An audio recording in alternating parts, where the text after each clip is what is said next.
말씀은 예수님께서 가버나움에서 사역을 시작하신 말씀입니다. 예수님은 요단강에서 침례 요한으로부터 침례를 받으셨습니다. 예수님은 죄가 없으신 분이시지만 하나님의 의를 이루기 위해서 침례를 받으셨습니다. 이때부터 예수님의 공생의 사역이 시작이 되었습니다. 예수님은 유대 광야에서 40일 동안 금식 기도를 하셨습니다. 침례 요한이 붙잡혔다는 소식을 듣고 갈릴리로 가셨습니다. 나사렛에서 가버나움으로 이사를 하셨습니다.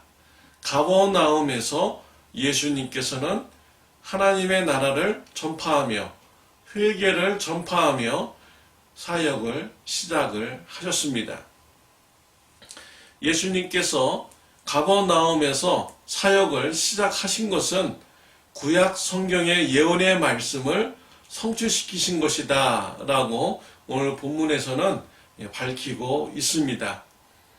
이사야 선지자의 예언을 성취시켰다는 것입니다. 15절과 16절에 있는 말씀입니다. 스불론 땅과 납달리 땅과 요단강 저편 해변길과 이방의 갈릴리여 흑암에 앉은 백성이 큰 빛을 보았고 사망의 땅과 그늘에 앉은 자들에게 빛이 비치었도다 하였느니라 라고 했습니다. 이 말씀은 이사야서 9장 1절과 2절에 나오는 이 말씀입니다. 이 말씀을 성취시키셨다라고 하였습니다. 이 말씀은 이중적 예언이 포함되어 있습니다. 첫 번째로는 북이스라엘 회복에 대한 말씀입니다. 우상 숭배한 북이스라엘이 심판을 받았습니다. 아수르의 포로로 끌려가게 됩니다. 나라는 망했습니다. 하나님께서 북이스라엘 지파를 다시 회복시켜 주신다는 말씀입니다. 그때에는 스불론 땅과 납달리 땅으로부터 회복이 시작이 된다라는 1차적인 예언의 말씀입니다. 2차적으로는 앞으로 오실 메시아에 대한 예언의 말씀입니다. 앞으로 오실 메시아는 스불론 땅과 납달리 땅에서 사역을 하신다라는 이런 말씀입니다. 그곳에서부터 빛이 비추고 온 세계에 전파된다는 이런 말씀인 것이지요. 예수님은 이러한 구약 성경의 말씀대로 스불론 땅과 납달리 땅에서 사역을 시작하시게 되었습니다. 왜 하나님께서는 메시아를 스불론 땅과 납달리 땅에서 사역을 시작하도록 하셨습니까? 스불론 지파와 납달리 지파는 정말 별 볼 일 없는 이런 지파였습니다. 납달리 지파는 야곱의 첩 비아로부터 나온 이런 후손들입니다. 납달리 후손들 중에서는 위대한 신앙인들이 한 사람도 나오지 않았습니다. 스불론 지파에서도 그렇게 유명한 이런 신앙인이 많이 나오지 않았지만 사사 엘론과 또 요나 선지자가 스불론 지파에 이렇게 속하신 이런 사람들입니다. 이런 것을 볼 때 스불론 지파, 납달리 지파의 이 땅은요 정말 암울한 이런 지역인 것이지요. 나사렛에서 무슨 선한 것이 나올 수 있겠느냐라고 하면서 그 당시 사람들은 이 갈릴리 지역, 스불론과 납달리 지역을 매우 천하게 바라보았습니다. 예수님께서 그곳에서 사역하게 된 것은 바로 그러한 이유 때문인 것이지요. 어둠 속에 있는 자들, 또 사망의 그늘 가운데 있는 자들에게 정말 예수님이 필요한 것입니다. 메시아가 필요한 것입니다. 예수님께서는 이 땅에 의인을 부르러 온 것이 아닙니다. 예수님은 죄인을 부르러 이 땅에 오신 것이지요. 암울하고 어두운 그 땅에 예수님은 오셨고 그들에게 이 하나님의 나라를 전파하시게 된 것입니다. 죄인을 부르러 오신 이런 예수님, 우리는 그러한 예수님 때문에 저와 여러분들이 죄사함 받고 구원받게 된 것입니다. 죄인을 부르러 오신 이 예수님을 감사하는 저와 여러분들이 되시기를 바랍니다. 또한 예수님의 복음을 우리 주위에 정말로 필요한 이런 죄인들에게 복음을 전하는 저와 여러분들이 되시기를 바랍니다. 예수님은 가버나움에서 사역하실 때 하나님 나라에 대해서 전하셨습니다. 가버나움에서 하나님의 나라를 전하실 때 제자를 삼으셨습니다.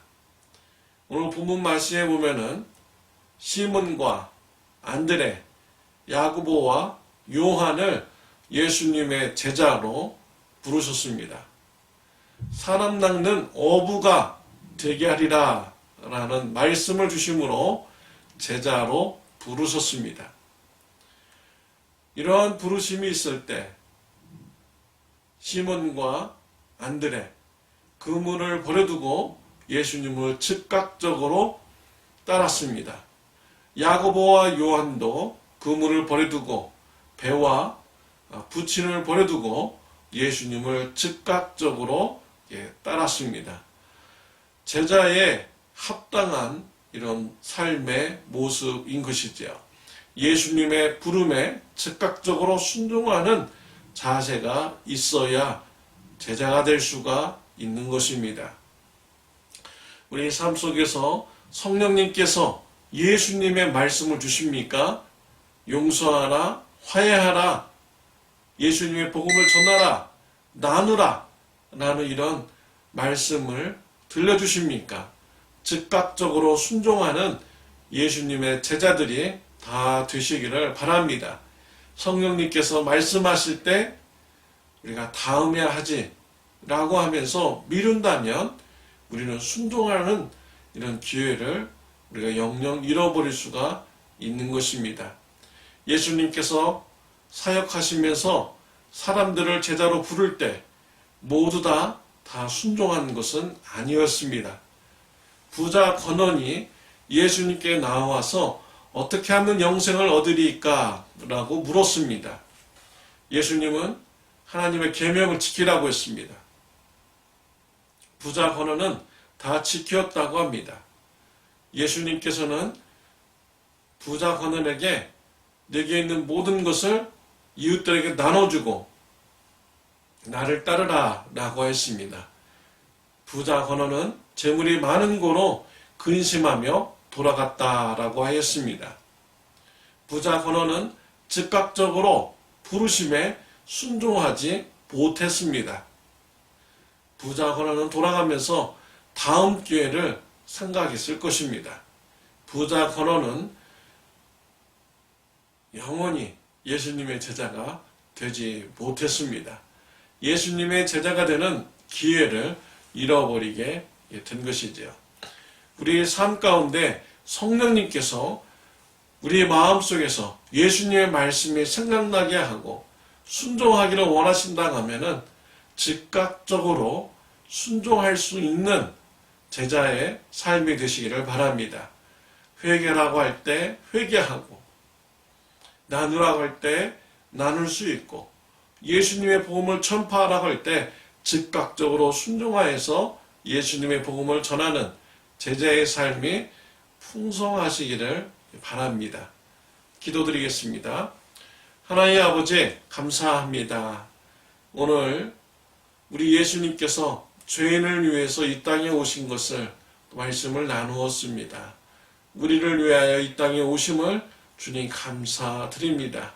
예수님의 복음을 하나님 소망이 없는 자들에게 전하게 하여 주옵소서.